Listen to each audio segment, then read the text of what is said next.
Guys, by popular demand, today I'm going to explain the highly anticipated Sonic the Hedgehog 3 movie. The movie begins on Prison Island, home to the Guardian Units of Nations, GUN. Here, Shadow the Hedgehog has been in a deep sleep for 50 years. Suddenly, memories of Maria wake him up, and he starts hacking the lab's systems. The officers try to control the situation but fail as Shadow takes over. Now the officers, armed with weapons, approach to stop Shadow, but with a single punch, he breaks free from his containment. He teleports across the room, swiftly incapacitating the GUN officers one by one. His speed is so incredible that no one can see him move, and his teleportation is reminiscent of Goku's instant transmission. With unmatched velocity, Shadow escapes the facility and heads toward Tokyo City. Meanwhile, in Green Hill, we see Sonic, Tails, and Knuckles happily living with Tom and Maddie. They're preparing for a race. Knuckles declares, "I'm the family champion and always win." Sonic, with his signature smirk, replies, "Are you sure you want to challenge the fastest creature in the universe?" Maddie starts the race and the trio sprints off with full energy. Sonic, as expected, is blazing ahead, his speed unmatched. However, Tails, using his tech-savvy skills and flying abilities, catches up quickly. Meanwhile, Knuckles surges forward, taunting Sonic with his confidence. Determined to win, Sonic shifts into full speed, zooming around the entire Green Hills in a single burst and reaching the endpoint in record time. Celebrating his victory, he turns around, only to find Tails and Knuckles already standing there, looking smug. Confused, Sonic exclaims, "How could I lose?" Suspicious, he touches them, only to discover they were holograms. Tails, grinning, reveals that he used one of his clever gadgets to project the holograms, outsmarting Sonic yet again. But after a while, Sonic realizes that Knuckles and Tails still haven't returned. Curious, he races back to the starting point. When he arrives, he's greeted by a big surprise. Tom, Maddie, and everyone else are waiting for him with decorations and cheers. "Sonic, happy Earth Day," Tom announces, pointing to a banner. He explains, "It's like your anniversary of coming to Earth, so we split the word birthday to make it special." Sonic, puzzled, asks, "Wait, was the race just a distraction?" Knuckles smirks and replies, "We set this up to honor you, Sonic. Even I, the mighty Knuckles, know how important you are." Tails chimes in, "If it weren't for you, none of us would even be together." Tom adds, "When you came to Earth, Sonic, you didn't just change our lives, you made us a family." Overwhelmed with happiness, Sonic smiles and says, "All right, you got me. Let's party." The group celebrates joyfully, creating memories filled with laughter and friendship. After the party, Sonic approaches Tom and says, "You've really done a lot for me, Tom. I can't thank you enough." Sonic then makes his way to his old cave, the place where he hid for years after first arriving on Earth, avoiding everyone out of fear. Tom follows him there, curious. As he looks around the cave, he spots a painting on the wall. Surprised, he asks, "What's this, Sonic?" Sonic gazes at the painting and replies, "That's Longclaw. She raised me when I was little. I painted this to always remember her and the journey that brought me here, to Green Hills. I miss her so much. Do you think Longclaw would be proud of me?" Tom nods and places a reassuring hand on Sonic's shoulder. "I know you lost your family too soon, Sonic. It's a pain no one should have to bear. But you didn't let that loss change who you are. No matter how tough things got, you've stayed the kind-hearted hedgehog we all love." Tom then adds, "Life tests us at every step, and the choices we make shape who we become. We can choose the path of darkness, or we can choose the path of light. But when we listen to our hearts, Sonic, more often than not, we find the right path." Sonic, moved by Tom's words, smiles warmly and says, "Thanks, Tom. That means a lot." Sonic tells Tom, "If it weren't for you, I'd be a completely different hedgehog by now, maybe not even a good one." Meanwhile, in Tokyo, Shadow arrives and realizes it's the year 2024. Furious about being kept captive for 50 years, he says, "They locked me away all this time." Gun soldiers surround him, but Shadow warns them, "Leave me alone." When they don't, he activates his powers and takes them down effortlessly. Back in Green Hills, Sonic is enjoying a bonfire with his friends when a helicopter lands. Out steps Commander Oquel from Gun. She tells Sonic, "There's a major problem in Tokyo, and Commander Walters sent me to bring your team in." Sonic and his friends realize their next mission has arrived. Knuckles grumbles, "Who even named us Team Sonic?" Sonic grins and says, "I like it." He then turns to Tom and Maddie. "Put the food in the fridge. We've got lives to save." Team Sonic boards the helicopter, ready for their mission. Using a teleportation ring, they arrive in Tokyo, only to witness a massive explosion in the city. The trio is geared up, with Sonic confidently saying, "We don't know who our villain is. It could be Godzilla, or even a giant kitty, but we've got this." With that, they heroically leap out of the helicopter, landing amidst the chaos. The streets are in shambles, and it's hard to figure out what caused the destruction. Suddenly, a car comes flying toward them, but Knuckles jumps in, stopping it just in time to save everyone. That's when Shadow steps into view. The team is stunned by how much he resembles Sonic. Tails whispers, "Sonic, he looks just like you." Sonic, puzzled, asks, "Who are you?" And why do you look like me? Shadow coldly replies, don't waste my time. Leave now before I make you regret it. Sonic tries to reason with him, saying, we don't want to fight, we should talk this out. But Shadow notices the gun helicopter and snaps, you're with the Guardian units of Nation. I don't talk to their puppets. Knuckles, losing his temper, charges at Shadow with a punch, but Shadow teleports in a blink, dodging the attack and twisting Knuckles' arm. In a display of power, Shadow overwhelms Knuckles, leaving him battered. Sonic and Tails step in to help, regrouping for another round against the mysterious and powerful foe. The battle is just beginning. Commander Walters arrives and addresses Sonic's pressing question, who was that black hedgehog? Walters reveals, his name is Shadow, and his story began much like yours. But while you found family and friends on Earth, Shadow only encountered pain and loss. He recounts Shadow's tragic backstory.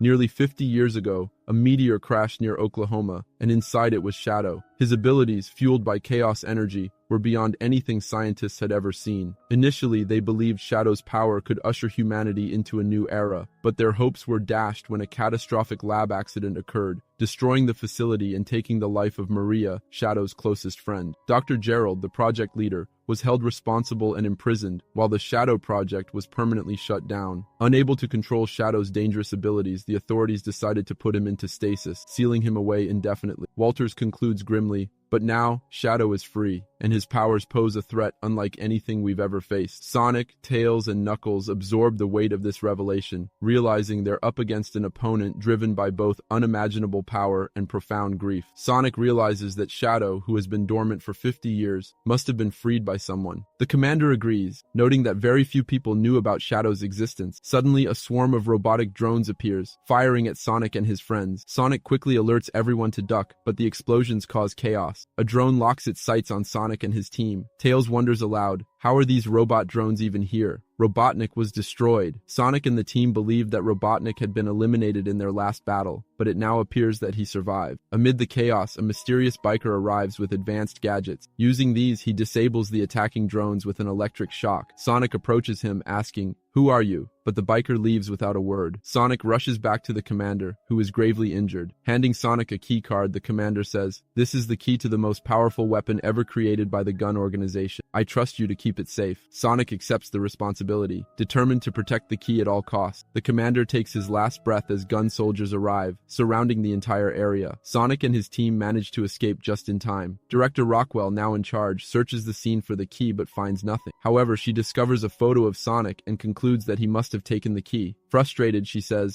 I knew we couldn't trust that hedgehog. Meanwhile, Tails questions Sonic, why are we running? Weren't we working with the gun organization? Sonic responds firmly, until we know more, we can't trust anyone. Determined to get answers, Sonic speeds off in pursuit of the mysterious biker they encountered earlier. The biker stops at a port and removes his helmet, revealing himself to be none other than Robotnik's former assistant Stone. Recognizing him, Sonic demands, why did you free Shadow? Stone denies any involvement with Shadow, saying, we have nothing to do with him, and I can prove it. He presses a button, and to everyone's surprise, multiple submerged cargo ships rise from the water, hinting at a much larger secret. Inside one of the ships, we finally see Dr. Robotnik, who has been hiding there for months. Overindulging in fast food, Robotnik has gained significant weight and is behaving erratically, mumbling to himself like a madman. When Sonic and his team enter, they are stunned to see him alive. Sonic exclaims, I can't believe you're still alive. Stone updates Robotnik about the recent attack at the restaurant, revealing that someone is using their technology to unleash rogue robots. Furious, Robotnik vows, whoever this imposter is, I will make them pay. Using one of his robot's energy sources, he begins tracking the culprit's location. Reluctantly, Sonic's team decides to team up with Robotnik to stop Shadow, but Robotnik, ever the schemer, imposes a condition. I'll help you, but only if Sonic gives me one of his quills. With no other choice, Sonic agrees, handing over a quill. Robotnik takes it gleefully, marveling at the energy it contains. This is more powerful than I ever imagined, he mutters. Stone quickly prepares Robotnik for the mission.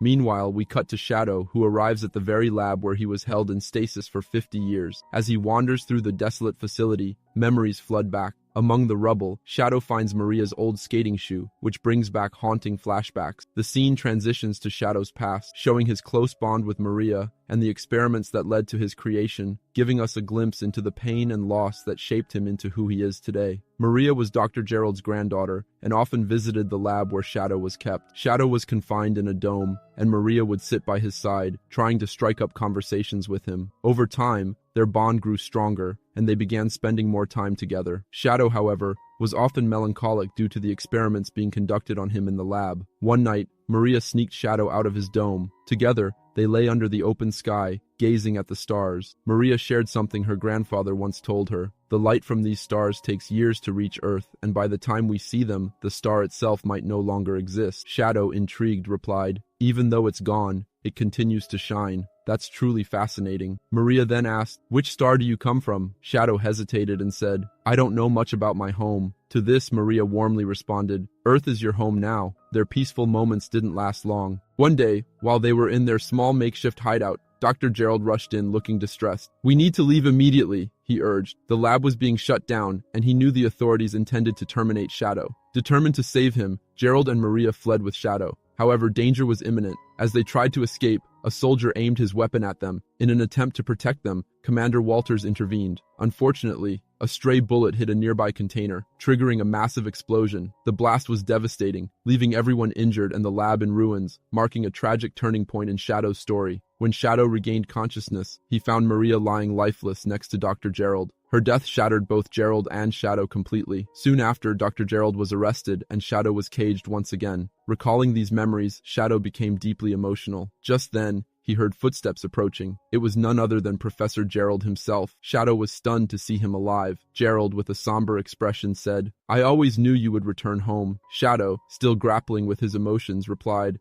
"I can't forget the pain. Maria's memory haunts me every day." Gerald responded with a sinister determination, "Maria is no longer with us because of those people. They need to pay for what they've done." Meanwhile, Sonic, his friends, and Robotnik arrived at the location where they had traced a rogue robot signal. It was the very lab where Gerald and Shadow were hiding. Knuckles, without hesitation, punched the gate open, creating an entrance. Shadow, alerted by the commotion, turned to Gerald. Gerald smirked and said, "It seems we have visitors. Let's give our guests the warmest welcome they deserve." The scene was set for an intense confrontation. Sonic and his team entered the eerie location, unsure of what lay ahead. Sonic remarked, "This looks like an old military base that's been abandoned for decades." The place was vast, with numerous pathways branching out, so they decided to split into 3 groups to cover more ground. Tails teamed up with Stone, while Knuckles ventured forward on his own. Sonic, still suspicious of Robotnik, chose to keep a close eye on him as his partner. Knuckles, known for his bravery, had one weakness, his fear of ghosts. As he cautiously moved through the dimly lit corridors, he couldn't shake off an eerie feeling. Suddenly, Shadow appeared right in front of him, grabbing Knuckles with lightning speed. Meanwhile, in another part of the base, Tails and Stone were carefully navigating their path when Shadow teleported behind them. Startled, both froze in fear as Shadow captured them too. The tension was rising, and the stakes were higher than ever. Meanwhile, Sonic and Robotnik found themselves in a mysterious lab. Sonic's eyes landed on a small, handcrafted house. It was something Maria had made. Nearby, he noticed a photo of Shadow and Maria, both smiling happily. The sight made Sonic pause. He realized that Shadow once had a family and a life filled with love. Turning to Robotnik, Sonic asked, "Have you ever wondered what it would have been like if you had a family? Maybe you wouldn't have ended up as a supervillain." Robotnik, caught off guard by the question, replied, "That's not possible. I've never had anyone, and this name, Robotnik, will end with me." Sonic noticed a trail of footprints leading outside the lab and decided to follow them. The path brought him to the containment chamber where Shadow had been kept for 50 years. Suddenly, Shadow appeared and launched a surprise attack on Sonic. "I warned you before," Shadow growled before delivering a powerful punch that knocked Sonic out cold. Meanwhile,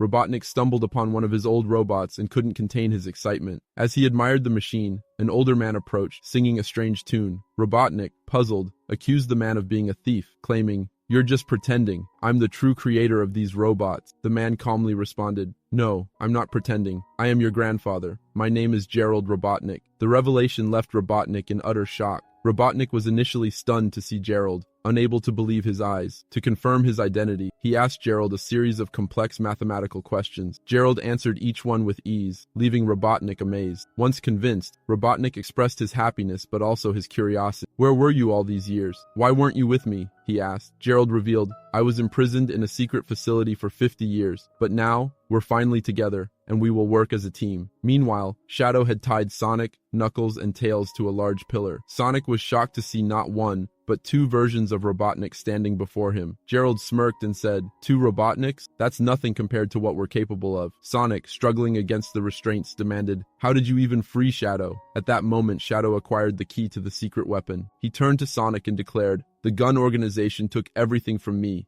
Now I'll take everything from them. Gerald elaborated on their plan. We're going to use the Eclipse Cannon, the most powerful weapon ever created. While I was in prison, I struck a deal with the government. In exchange for my freedom, I built this cannon. Its power is unparalleled. A single strike can annihilate an entire region, leaving nothing behind. And now, we will use the Eclipse Cannon to destroy the gun headquarters. The weight of their plan hung heavy in the air, leaving Sonic and his friends determined to stop this impending destruction. Sonic realized the danger and warned, "That weapon will destroy countless innocent lives." Gerald coldly replied, "I don't care about them. I only care about revenge." He then revealed that the Eclipse Cannon required 2 key cards, one they already had, and the other was in the gun headquarters. Before leaving, Shadow activated a marble device which turned into a black hole. It started pulling everything in, including Sonic and his friends. Knuckles held onto a wire with his teeth while Sonic quickly grabbed a teleportation ring from Tails' bag. Throwing it just in time, they escaped the collapsing lab as the black hole consumed everything behind them. Out of danger for now, the team knew the real fight had just begun. Robotnik and Gerald watched as their scanners failed to detect any signs of life. Robotnik smirked and said, "I've always wanted to get rid of that blue hedgehog, but Grandpa,